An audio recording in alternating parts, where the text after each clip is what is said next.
It's pretty wild when you think about it. Ridley Scott, Mm-hmm. the director behind Alien, Blade Runner, Mm-hmm.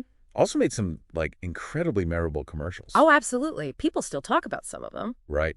Take that Chanel #5 ad, Share the Fantasy from '79. Yeah, that one stuck around. Decades later. For an advert, that's something else. They're usually so fleeting, you know? It really speaks to his visual power, even back then, how he used those short formats to really build his style. Exactly. And that's what we're getting into today. This should be good. We're looking at Ridley Scott's early work, the commercials, his first film, The Duelists, and then, of course, Alien.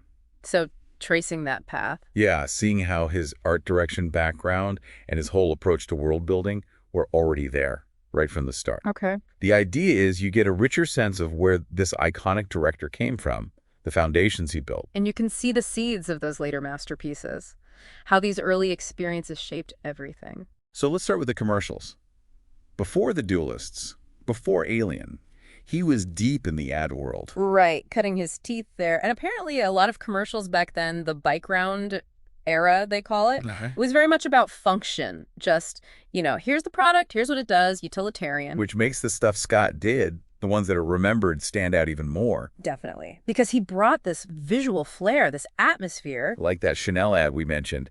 The descriptions are so vivid, those deep blues and greens. Mm-hmm. Almost dreamlike. And then contracted really sharply with the actor's skin tones. Mm-hmm. It just creates this mood. A whole mood in what, 30 seconds, 60 seconds? That's efficiency. Yeah. And that skill making an impact visually, fast. You can see how that would be crucial for feature films. He was already using light and shadow dramatically. For sure. It's pure atmosphere building. Yeah. Powerful stuff, even without a big story. Just pure visual feeling. Shows his grasp of color, composition, everything. Okay, so then comes 1977, The Duelists, his first feature film.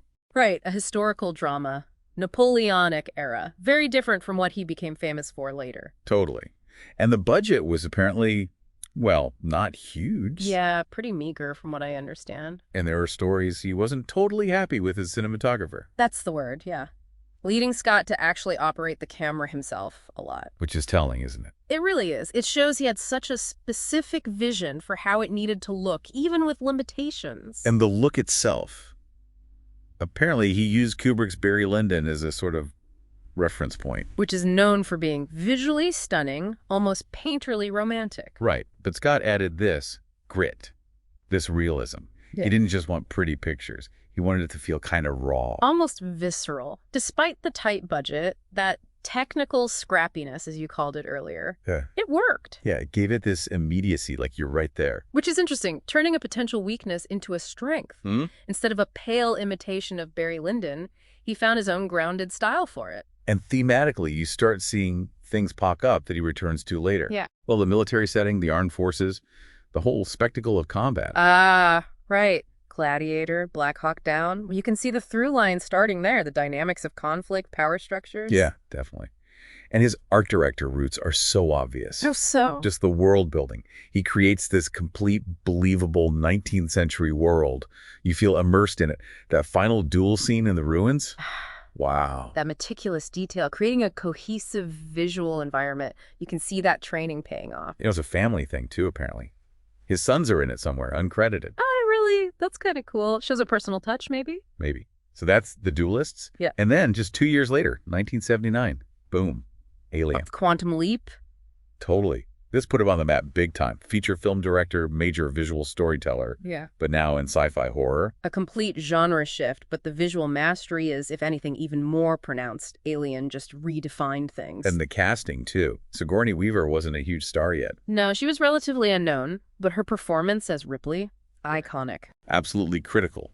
Some say the strong cast elevated it beyond just a creature feature. Oh, the whole ensemble was great. They felt like real working-class people stuck in this nightmare. Believable. And Weaver was just groundbreaking. Visually, though, Alien has this, horrific beauty. It's stark. It really does. You've got the ship, the Nostromo. Yeah, it feels so lived in, run down, grimy, like a flying oil rig or something. Claustrophobic. And then you contrast that with the alien itself. Which is sleek, black, organic. But terrifyingly so. That contrast is everything. The decaying, man-made environment versus this perfect lethal organism. It ramps up the dread. And it's interesting how he shot it. He used the wide 2.35.1 aspect ratio. Yeah, which you usually associate with, like, epic landscapes, Yeah. westerns. Right. But he uses it for these tight corridors, these dark corners. It makes the confinement feel even more inescapable. Yeah. It's a brilliant choice. It traps you in the frame with the characters. No escape visually either. And the ship design itself, those maze-like tunnels opening into huge machine rooms. Almost like cathedrals of industry. Yeah. But then the living spaces are just basic, cramped, functional. Reinforces that feeling that the humans are secondary, just cargo, almost, on this big, indifferent machine. Makes the biological horror stand out even more. And you absolutely have to talk about H.R. Geiger. Oh, impossible not to. His contribution was foundational. The designs for the xenomorph, the derelict ship, the space jockey, it's this unique, disturbing mix. Organic, mechanical. Biomechanical was his term, wasn't it? Yeah. It's repulsive, but also kind of elegant in a deeply unsettling way. It taps into something primal, the sexual undercurrents, the sources mention that, the phallic head, the vaginal openings on the ship. It makes it genuinely disturbing on a subconscious level. It's not just a monster. It's tapping into deep-seated fears. Exactly. Psychological horror mixed with the visceral. And the whole reproductive cycle. Yeah. The face hugger, the chest burster.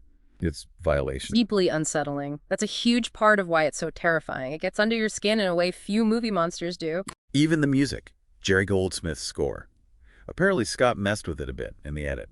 Moved things around. Yeah, there were some disagreements there, Yeah. reportedly. But the score itself is incredible. It's got these moments of like lush beauty, almost romantic. And then these really jarring, eerie ambient sounds that just creep you out. It perfectly captures that tension. Beauty and terror side by side. Absolutely. Whatever happened in the edit, the final result musically is just spot on for the film's atmosphere. And we can't forget Ash, the android reveal. Ian Holm. So chillingly calm. Right. That adds this whole other layer. Machine intelligence, unchecked science. It's a warning. The company prioritizing the alien over the crew. Cold, calculating. It raises big questions about technology and ethics. And, despite later director's cuts and things like that, Often happens for marketing. Scott has always said he was perfectly happy with the original 1979 theatrical cut. That says a lot, doesn't it? He nailed his vision the first time. He knew what he wanted. Yeah. Clear vision. So, okay. Commercials, The Duelists, Alien. Quite a trajectory in just a few years. Looking back, you see the building blocks so clearly. That meticulous detail. Yep, the immersive worlds, whether it's 19th century France or deep space. And just that knack for powerful visuals, telling the story through the images. And it's fascinating how he jumped genres but kept that distinct visual signature.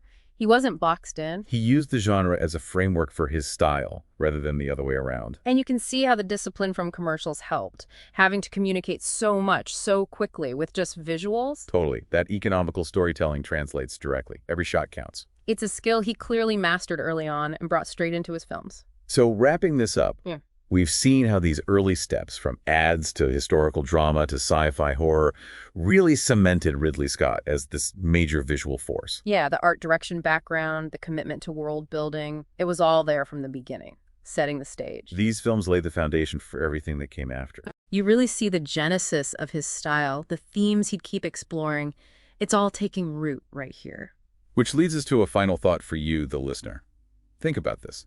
How did the visual language, the themes we've talked about from The Duelists and Alien, The historical detail, the claustrophobia, the creature design. How do you see those elements echoing, maybe transforming, in his later movies?